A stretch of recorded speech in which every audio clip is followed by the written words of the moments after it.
শুভ সন্ধ্যা। এই মুহূর্তে পাওয়া সবচেয়ে বড় খবর, মধ্যপ্রাচ্যের আকাশে আবারও যুদ্ধের ঘনঘটা। ইরান ইসরায়েল সংঘাত যখন চরমে, ঠিক তখনই আগুনে ঘি ঢালল আরেক দেশ।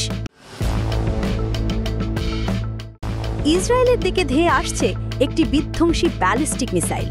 হ্যাঁ, ঠিকই শুনছেন, এবার ইসরায়েলকে লক্ষ্য করে সরাসরি হামলা চালিয়েছে ইয়েমেন। আর এই হামলার খবরেই জেরুজালেম এবং পশ্চিম তীরের দক্ষিণাঞ্চল জুড়ে বেজে উঠেছে ভয়ঙ্কর এয়ার রেড সাইরেন। সাধারণ মানুষের মধ্যে ছড়িয়ে পড়েছে তীব্র আতঙ্ক। কিন্তু প্রশ্ন হলো, ইসরায়েলি প্রতিরক্ষা ব্যবস্থা কি পারবে এই মিসাইলকে রুখতে? ইসরায়েলের সেনাবাহিনী বা আইডিএফ সাত্র আগেই জানিয়েছে, ইয়েমেন থেকে ছোড়া এই মিসাইলটিকে মাঝ আকাশেই ধ্বংস করার জন্য তাদের আয়রন ডোম সিস্টেম সর্বশক্তি দিয়ে চেষ্টা চালাচ্ছে। প্রতিটি মুহূর্ত এখন রুদ্ধশ্বাস, যে কোনো সময় ঘটতে পারে বড় কোনো অঘটন।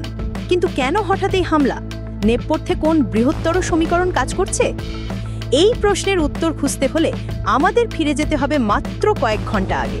আজ শুক্রবার 13 জুন ভোররাতে যখন গোটা মধ্যপ্রাচ্য ঘুনে মগ্ন, ঠিক তখনই ইরানের আকাশে গর্জে উঠেছিল ইসরায়েলি যুদ্ধবিমান। অপারেশন রাইজিং লায়ন নামে সেই অভিযানে গুড়িয়ে দেওয়া হয়েছে ইরানের একাধিক পরমাণু কেন্দ্র, ব্যালিস্টিক মিসাইল কারখানা এবং সামরিক কমান্ড সেন্টার। কিন্তু কিভাবে এত নিখুঁত হামলা চালালো ইসরায়েল? এখানেই লুকিয়ে আছে এক অবিশ্বাস্য গোয়েন্দা কাহিনী। টাইমস অফ ইসরায়েল সূত্রে জানা যাচ্ছে, বছরের পর বছর ধরে মোসাদের এজেন্টরা ইরানের মাটিতেই তৈরি করেছিল এক গোপন ড্রোন ঘাঁটি। সেই ঘাঁটি থেকেই শুক্রবার ভোরে ড্রোন হামলা চালিয়ে ইরানের ক্ষেপণাস্ত্র লঞ্চার এবং আকাশ প্রতিরক্ষা ব্যবস্থা পঙ্গু করে দেওয়া হয়, যার ফলে ইরান তাৎক্ষণিক পাল্টা হামলা চালানোর সুযোগই পায়নি।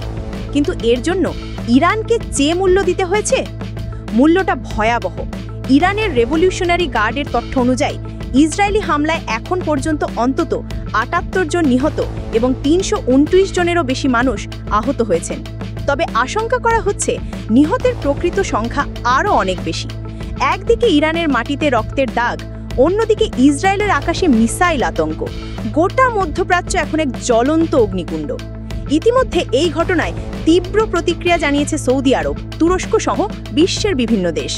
বিশেষজ্ঞরা বলছেন, এই সংঘাত আর দুই দেশের মধ্যে সীমাবদ্ধ নেই, একের পর এক দেশ এতে জড়িয়ে পড়ছে। তাহলে কি তৃতীয় বিশ্বযুদ্ধের দিকে এগোচ্ছে বিশ্ব? ইয়েমেনের ছোড়া মিসাইলটির শেষ পরিণতি কি হবে? ইরানের পরবর্তী পদক্ষেপ কি হতে চলেছে? প্রতিটি আপডেটের জন্য চোখ রাখুন আমাদের স্ক্রিনে।